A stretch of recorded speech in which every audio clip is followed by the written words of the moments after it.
शांति शांति शांति। अखिल भारतीय संत मत सत्संग महासभा के सानिध्य में यह 113वां वार्षिक महाधिवेशन हो रहा है, जिसमें मंच पर विराजमान है परम पूज्य सद्गुरुदेव भगवान महर्षि मही परमहंस जी महाराज के सेवा में संलग्न, जिनका परिचय ही गुरु सेवी के नाम से हुआ है, ऐसे महान कीर्तिमान परम पूज्य स्वामी श्री भगीरथ दास जी महाराज को प्रणाम करता हूँ। उनके ही साथ में बैठे हैं जिन्होंने पूज्य महाराज श्री गुरुदेव भगवान की बहुत सेवा की है और सत्संग की भी बहुत सेवा किया है, जिनकी कीर्ति चरण से भी प्रमोद बाबा के नाम से विख्यात है।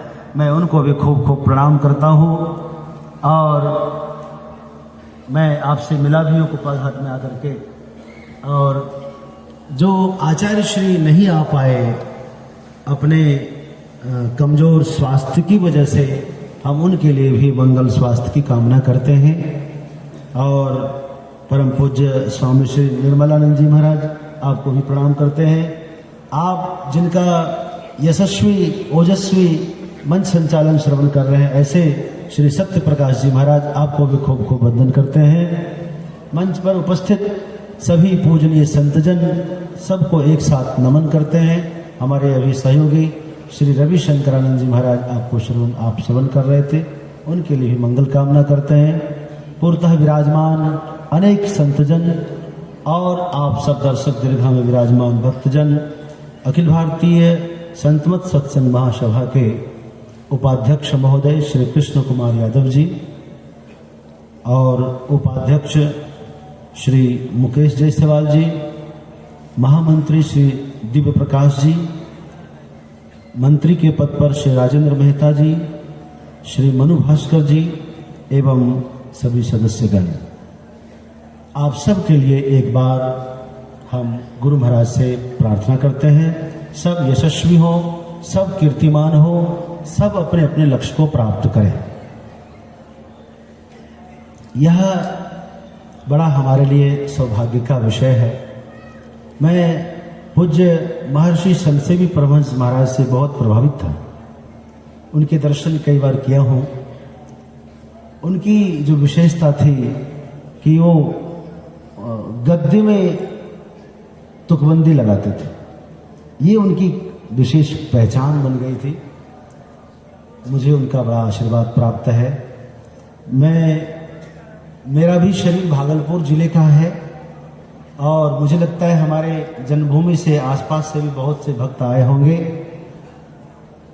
और कुप्पाघाट में बचपन से गया हूँ। पूज्य जो गुरुदेव भगवान हैं, उनका मुझे आशीर्वाद प्राप्त है। मेरा बचपन में मुंडन संस्कार भी कुप्पाघाट में हुआ है, इसलिए मैं आपसे अलग नहीं हूँ। पूज्य गुरुदेव भगवान ने छड़ी से मुझे आशीर्वाद दिया है, तो मुझे वो दृश्य आज भी याद है। तो मैं आपसे अलग नहीं हूँ, पहली बात। दूसरी बात, मैं काशी में अध्ययन करने के लिए आया, हरिद्वार में, फिर महाराष्ट्र में अध्ययन के क्रम में गया। मुख्य रूप से मैंने बड़ा प्रेम से स्वाध्याय किया। काशी आकर के 14 वर्ष तक अध्ययन करने के पश्चात, जैसा अभी आपने सुना, प्रोफेसर भी बन गया, लेकिन इसी वेशभूषा में था। फिर वापस उसको छोड़कर काशी में फिर सेवा लिया। अपना अपना प्रारब्ध है, कहीं भी प्रारब्ध आपका फलीभूत हो सकता है, कहीं भी आपका प्रारब्ध लेकर जा सकता है। आप सब जानते हैं, दाना पानी में नाम लिखा हुआ रहता है ऑलरेडी पहले से ही। तो लेकिन मेरा प्रेम, मेरी श्रद्धा, मेरी आस्था अभी भी संतमत में है और हमेशा रहेगी। आपको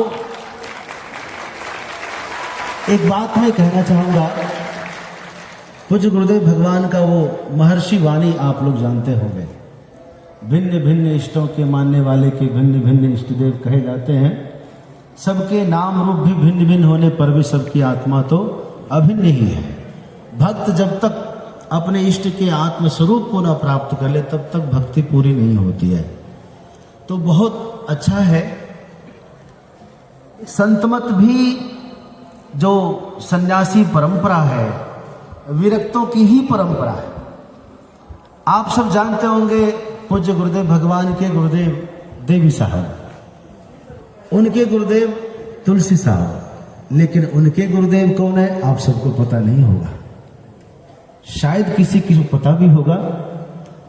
संत तुलसी साहब के जो गुरुदेव थे वो पुरी नामा थे, जो गिरिपुरी बोलते हैं ना, दशनाम, हम लोगों की दशनाम परंपरा है। तो ये संतमत की भी दशनाम परंपरा ही है। इसलिए आप सब कभी भी अपने को अलग नहीं समझें। जो अखाड़े की परंपरा है वो सनातन परंपरा ही संतमत की परंपरा है। आपने गुरु महाराज के प्रवचन में सुना होगा कि ये कोई महर्षि में ही मत नहीं है, कई बार स्वयं बोले। और आप सब भी इस बात को मन में रखें कि महर्षि में ही मत नहीं है भाई, ये संत मत है।